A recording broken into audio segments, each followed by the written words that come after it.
Hey everyone, it's me. So I know I haven't put up a video in quite some time. So much has been going on over the last few weeks and months. So I wanted to jump on and make an update. Many of you who have been subscribed to my channel or following my story may have noticed that all of my videos are no longer up. And there is a reason for that. Some of it is because I felt it was a little too personal in some of the videos. I shared a little too much, and some of it is just a lot of confusion and noise happening in my head that really doesn't really make sense now as it did then. And also just for the preservation of other people whose voices or names might have been mentioned in the videos, I took the shepherding videos down. But this video is kind of to sum up the story for any who have not heard it and give an update. And as you can see from the title, there have been some recent events that have unfolded. So many of you know that around March or April of last year, 2019, is when I started to give myself permission to do research. But many of you don't know that my questions and doubts began long before March or April of last year.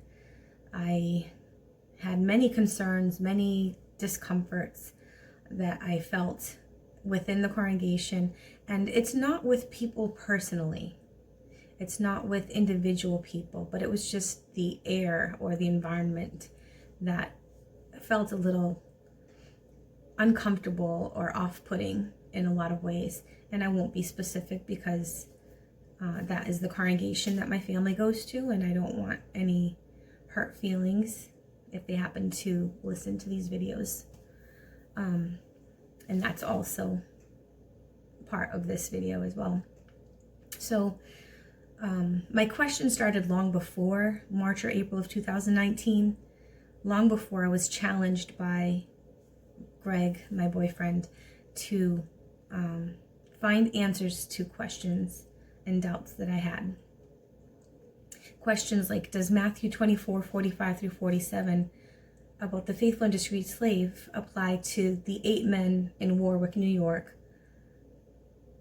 Or does Bible prophecy and world history really validate the 1914 as the start of Gentile times, or the final part of the last days?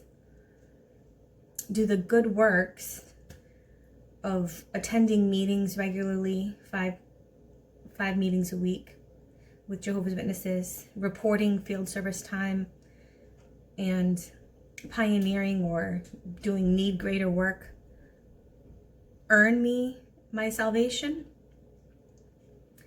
And the one that really was the most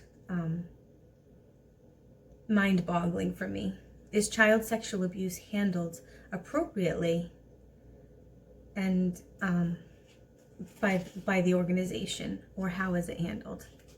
There were so many other questions that just resonated in my head, and I allowed myself to research, and the answers that I found, unfortunately, did not leave me with a good conscience to continue to identify as one of Jehovah's Witnesses.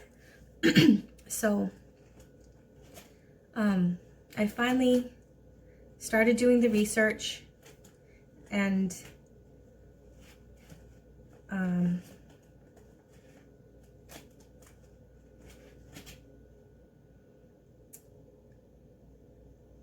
the religion that I was raised in could not stand up to the scrutiny. It left me homeless in my faith and forced me to have to rebuild on a new foundation. Contrary to what some close loved ones have recently said to me, I don't feel that I have all the answers. Far from it. But the answers to the questions I was willing to ask set a clear line that I refused to cross back over. Unlike Lot's wife, I couldn't look back. So I've taken most of my videos down. The quote-unquote shepherding meeting with the elders, where they spoke kindly and feigned concern but refused to address any of my questions, but instead focused on what my relationship with a man comprised of. They wouldn't answer my questions, so I wouldn't answer theirs. There was the video of my sample letter of disassociation. I'll pick up on that a little bit later. I took that video down. I had the letter to my parents disclosing my doubts and questions, and no longer feeling comfortable identifying as Jehovah's Witness. All of the videos that my own mother chose to watch painstakingly, as she says, and then report to the elders. Yes, I received a call last Wednesday, this past Wednesday. Actually, no, it was the Wednesday before this last. I received a phone call from two of the elders, the two that had done my shepherding visit, and they wanted to know, based on what was said in my video of the sample disassociation letter, if that's how I actually felt.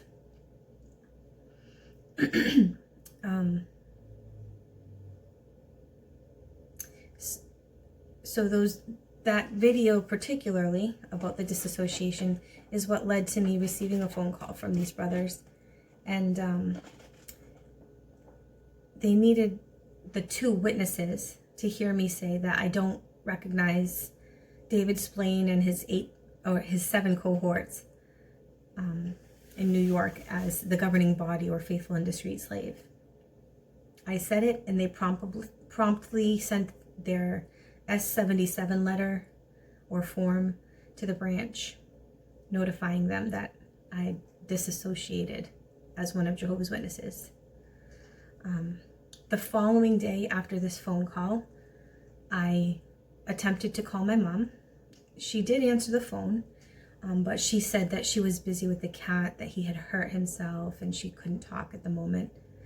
And I tried to call her the following day, and she said that in a text message, that she hadn't had a good night's sleep, that she was stressed, and that she couldn't talk.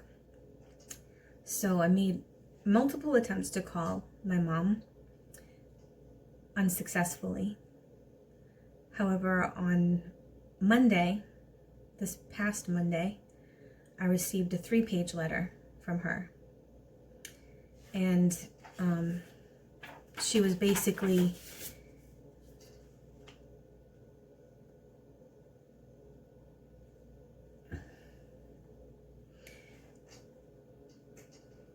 giving me the play-by-play of how she saw the details of the last few months, placing the majority of the blame on me wanting to please Greg, really blaming him for me doing the research and putting all of the crux of the blame on him. This clearly didn't afford me the opportunity to share how excruciating this has been for me, to learn that the religion exercises undue influence over its adherents and sets rules and restrictions that are not founded in Scripture. And then Tuesday night, around, I'd say 9:30 p.m., of course, right after their meeting had ended, I received a text message from my father confirming that it's now official. The text message said, FYI, they made the announcement tonight. You are no longer one of Jehovah's Witnesses. So that leaves me with some new questions. Who am I now? Can I still have a relationship with God if I'm no longer part of that religion? Is God the same as what I've been taught about him for 41 years? How do I overcome the pain of being shunned? How do I move past the deception and undue influence to a place of peace and Christian freedom, or freedom in general. Those are answers I'm still searching for, and questions I don't have the answers to, and many other questions that I don't have the answers to. But I'm confident it won't be long before I start finding them. My family relationships up until July or August of last year were probably the strongest bonds that anyone could have imagined. My mom called me her best friend. My dad always said to me in secret that I was his favorite and not to tell anybody.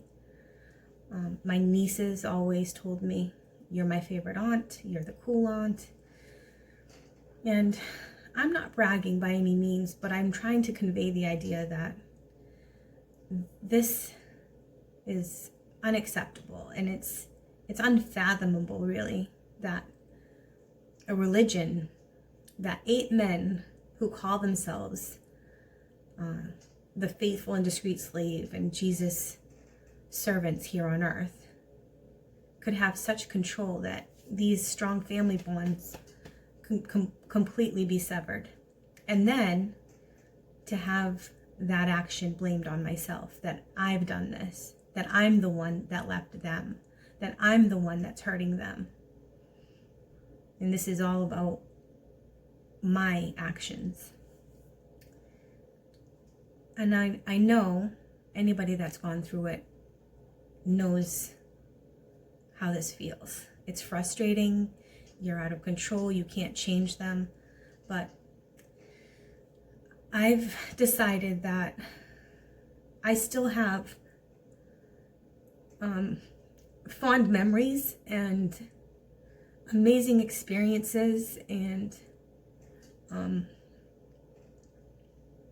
love in my heart that can't be taken away from me. That's always going to be a part of me. It's going to make me who I am.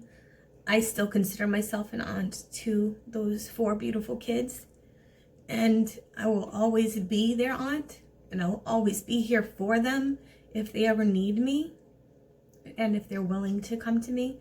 So I hope that they know that. My parents, I learned a lot about love from them. I learned what it is and what it is not. I learned what I didn't want it to become. And I learned how I wanted it to feel. A little over a year ago, in January of 2019, my parents celebrated their 50-year anniversary. And leading up to that, I was preparing an anniversary party for them. In the process, I read several letters that they had exchanged with each other while they were dating. My dad was in the Navy. My mom lived in Spain on nearby a naval base on the beach. And so they wrote to each other almost daily for the better part of probably 2 years before they got married. And their expressions of love and their longing for each other, it was a beautiful thing. And even after they got married, they were in Morocco together, they lived in Hawaii together, they lived in Virginia together, and then finally moved here to Massachusetts because my mom had family who had also met the Jehovah's Witnesses and were studying, so they wanted to be closer to them. But being with them for the 45 of the 50 years that they were married, sorry, that's not true. They were married in 69. I was born in 78. So, 41 years. Seeing that I'm 41 years old, that makes perfect sense, right? Yes, so just being with them in the household and seeing how their love for each other evolved over time, and in many ways how the organization or being Jehovah's Witnesses affected how they expressed that love. Taught me a lot. And one thing that I feel is important to bring out is that I created this channel under a new email address that none of my family or friends from the Kingdom Hall knew. I put it under a name that they wouldn't likely find, Cindy Lou Who. And I never shared a link or a video with any of them. But somebody, I don't know if it was my mom first or somebody else, searched out those videos. They searched and found my videos and then shared them. And yet there's no disciplinary action being taken against them for looking for those videos. They want to call me an apostate. They want to call me mentally diseased. They want me to come back to my senses. My mom asked me, is Jehovah going to bless me? And I honestly can say that I feel more blessed and more rewarded and more happy than I ever have in my entire life. I can say that with confidence. And the only thing that really brings pain and anguish to my heart is this unnatural action of obedience to the rule of shutting out and severing your loving ties with your family. It's hurtful and it's sad. It's unnatural.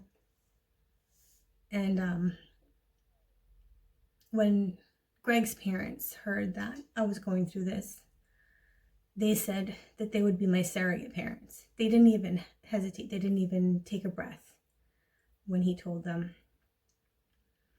And the thing is, I'm not here to challenge anybody's faith or beliefs. I'm not telling them that they have to stop believing what they believe or believe what I now believe. But I'm asking them to respect me for making the decision that I've made. The July 2009 Awake magazine has a statement that says that no one should be forced to choose between family and religion, or the family and the way that they worship. So if this is something that's written by the organization that they're so loyal to, then how can they read that and hear it, and then on the other hand, completely disregard that statement by shunning me?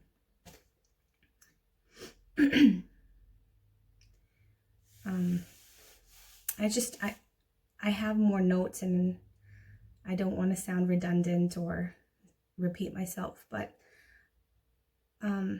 if anybody in my family continues watching my videos, I hope that they can hear that I'm sincere in what I'm saying. This is not for anybody else.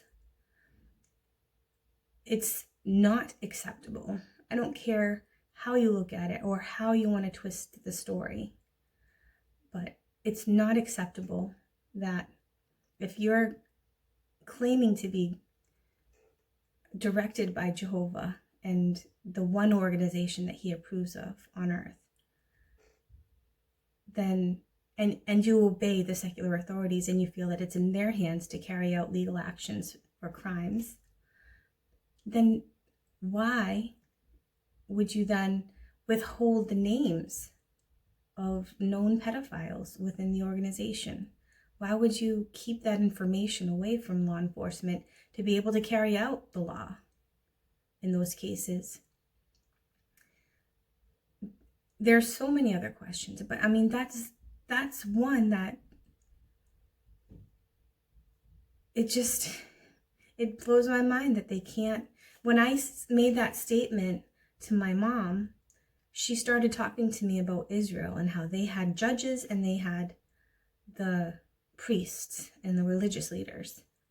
And the judges were in charge of carrying out the law, and the same in Rome, that they had the law and secular authorities, and then they had the elders of the congregation. But even then, they didn't withhold information that would allow them to carry out the law. And I just want my family to know that I love them. I want them to know that I'm here. I'm open wide in my heart for them. I love them. And in a moment of